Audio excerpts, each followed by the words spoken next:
Coming up next on the Jeff Crilley Show, you're going to meet a conference show producer and speaker who overcame tremendous adversity to get where he is now. His incredible journey just ahead.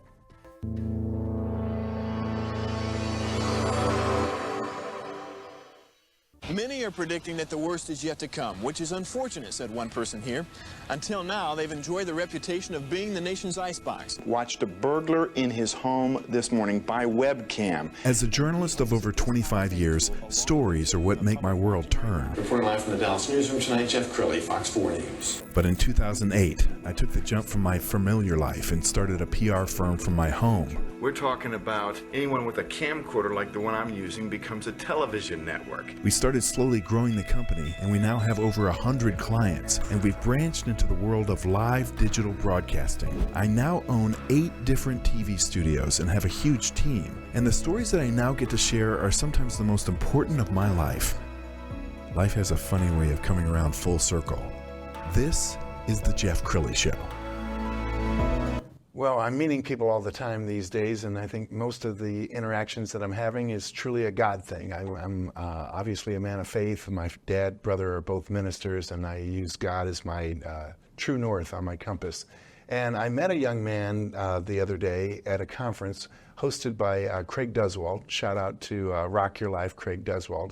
And he just impressed me. And I said, John, you need to come on my show and share your story. So in studio, John Leslie, he's a conference show producer. Thanks for coming on the show. Thank you for having me, Jeff. Absolutely. Yeah, it was very interesting meeting you at the Rock Your Life. I did not even plan on seeing you there. Honestly, I had met you once before at the last podcast that we had.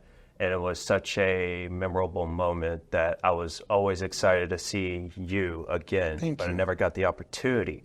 And so it wasn't until that I actually saw you at the conference center. And whenever we were there, I saw your face, I saw your smile, and I thought to myself, man, this isn't the first time I've seen you. How you been, man? How have you been? What you been up to? Well, and you have the same spirit, this bigger than life spirit. And so I want people to know your heart. You were telling me a story about your childhood where you wanted to be a superhero, and you really thought you were invulnerable, didn't you? Yes. Oh, I think everybody goes through an age where they have a God moment where they feel like they're empowered. They have dreams, aspirations. When I was 14, I wanted to be Iron Man. I even designed the suit. I'd made all the drawings. I put everything onto paper, how it was going to work out, and planned a process of how I was going to jump off of my house and fly because I was Iron Man. How did that work out? Let's just say God has other plans for you in life. Iron Man is usually not for everyone. Okay, now you got injured, didn't you? Yes, so I've had a number of injuries. I had to get 16 stitches into my head. The biggest thing that happened whenever I was 14 years old was I dove in shallow water and compacted my neck from C5, C6, and C7 all the way down. And since then, I have lived my life in the worst imaginable pain, having tingles, arms, everything, neuropathy down to my legs, and medial spinate's been out of whack. And that was just the first incident. I still had more. Wow. And one of the things you speak about is from broken to unbreakable. So talk about that. What does that mean to you? So through resilience, through my perseverance, through my challenges and all my struggles dealing with pain and still wanting to live and being an undying optimist ever since I was a kid, I always told myself that my injuries are not going to be making the best of me, that I will choose to live every day with as much passion as I have for anything, no matter if it's the most mundane tasks or even up to the most complicated tasks. I will find a way to enjoy it, I'll find a way to get excited, and I will push away and get everybody else on me who is in my team to feel the same way. Yes, and one of the things you were telling me before the show is that you are an excellence freak. I mean, it has to be just on point. And one of the things that you do very well is produce conferences. So we're going to show some video on the screen. This is a 1% event. Why don't you kind of narrate this? What are we looking at? So this is my best friend, Dylan Smith. This is Blake Schaffner. There's me. That was Chris Cash. You saw Kyle. This was an event that we brought in the 1% of people who are successful, entrepreneurs. One of the guys there has $27 million under his net worth, and he's a landscaper. But his perspective, his mind was the perfect aspect. What we look for are the 1% of authentic people who truly know what it means to show up, get it, understand relationships. They're not transactional, they're transformational. So, talk about what makes a successful event these days. When you're working with a client for the first time and they're starting to describe their vision for this is the show that I want to put on, tell me what your company does. Biggest things that we need to do is we need to look at the speakers. We need to make sure that they're vetted. We look at the energy, the way that the speeches are arranged. We look at the productions. We look at the value. We look at how everything's laid out. Being that I'm an architect by trade, I know about flow, process, and diagrams, working with conferences, like making sure that things have the correct procession to them.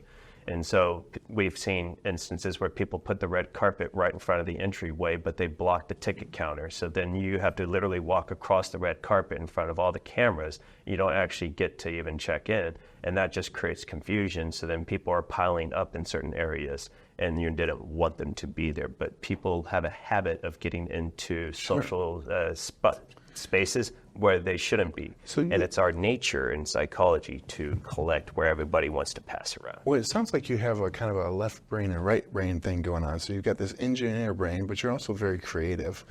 Talk about how that helps you help your client. Well, when I was 16, I got taught by an artist named Jerry Greenwood how to do oils and acrylic painting. So he taught me how to have a visual eye for composition and arrangement. And then through the compositions and arrangements that I've made in the painting, I extended that to architecture. And one of the best ways to merge the left brain, right brain is something like architecture, where you have to design and build the thing that is that you're working on. Yes, I know another speech that you're often called on to give is the growth mindset. Yes. What does that mean to you? A growth mindset has to do with the fact that you don't ever limit yourself, that you are capable of doing far much more than you believe you are, that everything has a perspective and a frame of reference, and while you may not know it, someone else might. And so the only separation is a friend who could teach you what you don't know. And there are 4 aspects to look at things. There was a TikTok video I saw. It had known knowns, known unknowns, unknown knowns, and unknown unknowns. And those are the 4 ways that your relationship, your education, relationship with education has everything that you build further. And so you have to be content with the things that you don't know. And then there are things that you're going to get blindsided by that will show you that this is where you're lacking and you need to learn more. But telling yourself that you're perfect or telling yourself that you can't is already limiting you from the ability to try. And all I tell everybody, I tell my clients in the professional coaching world, is just try. Don't say I can't, don't say I won't, or it's too afraid, or I'm scared. Just go out and do it. You may like it, or you won't. You hate it. And in that case, pull back, repivot, adapt, and overcome. But at least try. If you don't even try, you're already putting one foot in the grave. All right, let's talk about the danger of your own inner monologue, because I think we all have this conversation with ourselves. You know, we look in the mirror and we say, oh gosh, I look, I gained a few pounds, and suddenly you start beating up on yourself. Talk about the power of positive reinforcement. Positive reinforcement for me, wow, that was a perfect question. Ever since I've been a kid, through all my injuries, diving in shallow water, backflip on a motorcycle at 17, falling off a cliff at 23, positive reinforcement has been like the keystone to anything that you want to do ever in your life. Because if you don't feel like doing it, it doesn't matter how much someone is going to convince you to do it. You don't want to do it. What helps is telling yourself you have the ability to try, that you have 2 arms, you have 2 legs, you have a mouth, you have a brain. If all those functions, do it. Don't stop. And then believing in yourself is the biggest thing. Don't ever tell yourself that you are only here, because even I have those same aspects where you feel like you're not doing as much as you should be. But when you go and you compare yourself to others, having a measuring rod, they'll tell you, you're exactly right where you need to be. I can't believe what you're doing is amazing. You are crazy for just doing all this. And I'm like, I'm not good enough. You have an incredible drive, and there's a knock against Gen Zs that they're all entitled, and they got a trophy for showing up at soccer practice. Where does your drive come from? My drive came up in Spearman, Texas, on a farm with my grandpa named SB. We grew up in baling hay. I was taught work ethic. I was taught discipline and determination, perseverance, endurance, all those definitions you learn on a farm. And there'll be days you wake up 4:30 in the morning, and you won't leave until about 11:30 at night, and you won't stop until the job's done. That is just how it works. You can't get around it, because if you don't get those bales hailed, you don't get those horses fed, you don't get those cows feed, you don't get them milked, you'll find out the hard way how much money it takes off of your table at the end of the year. So powerful. I could have you on for another hour.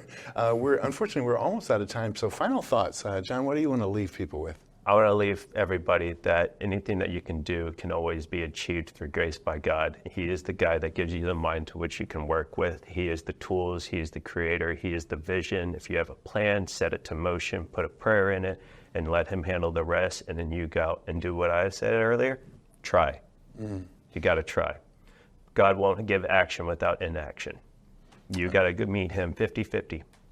Amazing. What an incredible story. Thank you, John, for sharing that with us. We're going to end with his social media handles.